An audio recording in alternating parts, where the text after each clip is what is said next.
اعوذ باللہ من الشیطان الرجیم بسم اللہ الرحمن الرحیم۔ السلام علیکم میرے ویورز، آج ہم ایک ایسے مسئلے پر بات کریں گے جو لگ بھگ سبھی کے نزدیک ایک عام اور چھوٹا مسئلہ ہے، لیکن وہ لوگ یہ بات نہیں جانتے کہ اس مسئلے کے اندر قیامت چھپی ہے۔ یہ مسئلہ ہے نماز کس طریقے سے پڑھنا ہے۔ اب بعض لوگوں کے نزدیک یہ ٹاپک تو ڈسکس کرنے کے لائق ہی نہیں ہے، لیکن پہلے میں یہ ثابت کروں گا کہ یہ کوئی عام بات نہیں۔ اب کچھ لوگوں کا یہ عقیدہ ہے کہ نماز کا مطلب تو اللہ کے سامنے حاضر ہونا ہے، ہاتھ تو کہیں بھی باندھو کوئی فرق نہیں پڑتا۔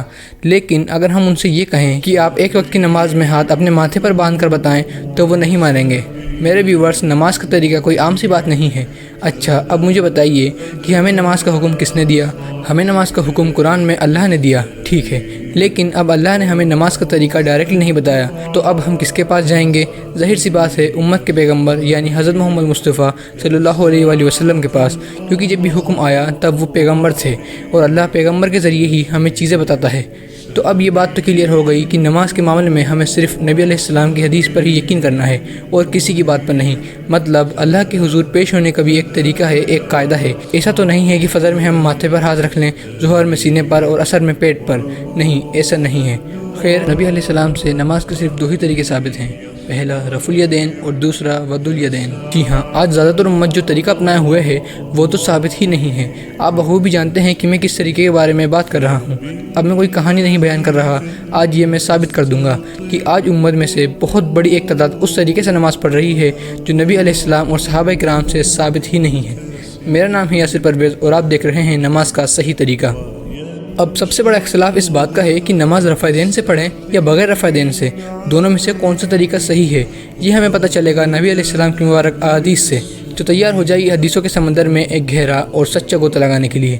سب سے پہلے رفع دین کی حدیثیں جو ضعیف نہیں ہیں۔ اب میں ضعیف نہیں ایسا کیوں کہہ رہا ہوں، یہ انشاءاللہ آپ کو آگے معلوم ہو جائے گا۔ رفع دین کی حدیثیں ہمیں صحیح البخاری، صحیح مسلم، جامعہ ترمذی، ابو داؤد، مشکات اور بھی کئی کتابوں میں ملتی ہے۔ سب سے پہلے بخاری میں ہمیں 735 سے لے کر 739 تک ہمیں رفع دین کا طریقہ نبی علیہ السلام کی نماز کے طریقے سے ہو ملتا نظر آتا ہے۔ اس کے بعد ابو داؤد میں بھی کافی حدیثیں رفع دین کو ثابت کرتی ہیں، جیسے 721، 722، 729، 744، 747 اور 757 نمبر حدیثیں۔ اور سنن ابن ماجہ میں بھی ہمیں کافی حدیثیں رفع دین سے ملتی ہیں، جیسے حدیث نمبر 858، 859، 862، 863، 864، 866، 867 اور 868۔ اب ان میں سے سبھی حدیثیں بالکل صحیح ہیں۔ اگر میں آپ کو ایک حدیث پڑھ کر سناؤں تو سالم بن عبداللہ رضی اللہ تعالیٰ عنہ نے کہا کہ میرے والد عبداللہ بن عمر رضی اللہ تعالیٰ عنہ نے کہا کہ نبی علیہ السلام اپنے دونوں ہاتھوں کو کندھوں تک اٹھاتے اور تکبیر کہتے، وہ رکوع میں جانے سے پہلے بھی ایسا ہی کرتے اور رکوع سے اٹھتے وقت بھی ایسا ہی کرتے، لیکن سجدے میں جاتے وقت آپ اپنے ہاتھ کندھوں تک نہیں اٹھاتے۔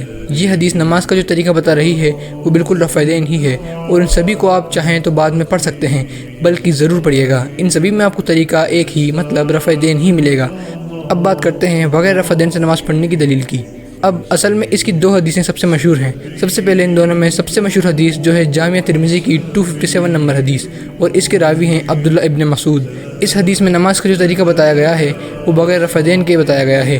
اور دوسری حدیث ہے ابو داؤد کی 756 نمبر حدیث، اور اس حدیث میں بھی ہاتھوں کو نابی سے نیچے باندھنے کو کہا گیا ہے، مطلب اوپر والی حدیث کی طرح ہی بغیر رفع دین کی نماز کا طریقہ بتایا گیا ہے۔ لیکن حیرت انگیز بات تو اب شروع ہوتی ہے، اصل میں ان دونوں حدیثوں کی سند ٹوٹی ہوئی ہے، مطلب یہ دونوں حدیثیں بہت کمزور ہیں، ضعیف ہیں۔ چلیے اب میں ثابت کرتا ہوں۔ تو ترمذی میں جو 257 نمبر حدیث ہے جو رفع دین نہ کرنے کا طریقہ ثابت کرتی ہے، اس سے ایک نمبر پہلی حدیث میں، مطلب 256 نمبر حدیث میں رفع دین کرنے کا طریقہ ثابت ہے، اور اس حدیث میں امام ترمذی کا قول ہے کہ رفع دین کرنے کی حدیث عبداللہ ابن عمر اور ان کے بیٹے سالم بن عبداللہ اور ان کے تابعی سے ثابت ہے، لیکن رفع دین نہ کرنے کی حدیث مطلب 257 نمبر حدیث ثابت ہی نہیں ہے۔ اور تو اور ابو داؤد کی 756 نمبر حدیث میں بھی امام ابو داؤد کا قول ہے کہ رفع دین نہ کرنے کی حدیث علماء کے نزدیک ثابت نہیں ہے، اور اتنا ہی نہیں بلکہ مشکات اور ابن ماجہ کے نزدیک بھی رفع دین نہ کرنے کی حدیث ثابت نہیں ہے۔ حیران کن بات ہے، جو حدیثیں صحیح ہیں انہیں لوگ فالو نہیں کر رہے، بلکہ ان حدیثوں کو فالو کر رہے ہیں جو ثابت ہی نہیں ہیں۔ بلکہ کمال کی بات تو یہ ہے کہ امام ترمذی اور امام ابو داؤد بھی رفع دین سے ہی نماز پڑھتے تھے، کیونکہ انہیں پتہ تھا کہ جو حدیث ثابت ہیں ہمیں انہیں ہی فالو کرنا ہے۔ لیکن آخر وہ کیا وجہ ہے کہ اتنی بڑی تعداد یہ چھوٹی سی بات کو سمجھ نہیں پائی؟ اس کی وجہ ہے حضرت امام ابو حنیفہ رحمہ اللہ کی نصیحتوں کو نہ ماننا۔